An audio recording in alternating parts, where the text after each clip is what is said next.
आज हम एक बहुत ही इंपॉर्टेंट कैलकुलेशन डिस्कस करने वाले हैं कैश फ्लो स्टेटमेंट से रिलेटेड। जैसे कि आप देख रहे हैं यहाँ पर बेटा लिखा हुआ है कि net profit before tax and extra ordinary item.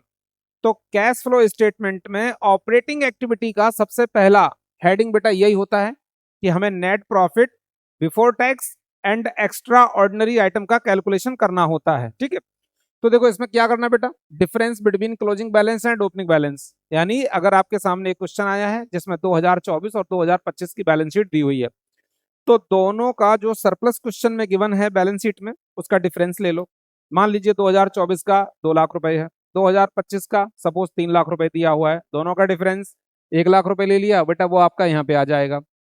इसके बाद अब जो एक्स्ट्रा ऑर्डिनरी आइटम है जिनकी हमने ऑलरेडी पेमेंट की हुई है, जिनकी वजह से मेरा सरप्लस कम हो गया है, तो उनको ऐड कर दो, जिससे कि हम उस लेवल पर दोबारा जाना चाहते हैं कि इन एक्स्ट्रा ऑर्डिनरी आइटम से पहले हमारा प्रॉफिट कितना था, कितना सरप्लस था, हम ये जानना चाह रहे हैं।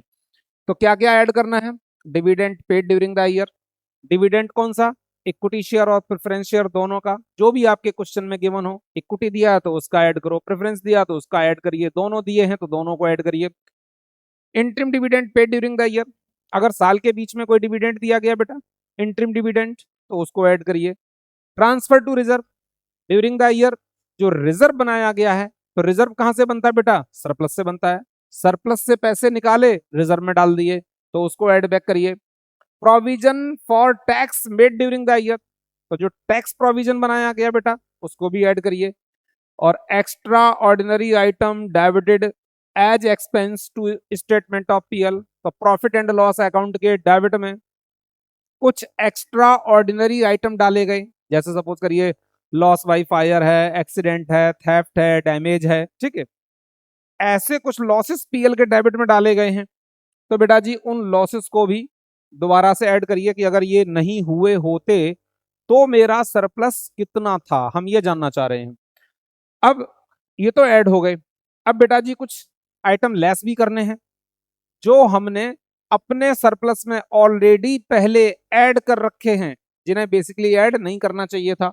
जैसे refund of income tax credited as income to statement of PL, यानी इनकम टैक्स का कोई रिफंड आया हुआ है, वो हमारे अकाउंटेंट ने पीएल के क्रेडिट में डाल दिया है, वो हमारे सरप्लस में ऐड हो चुका है, तो उसको बेटा लेस करिए।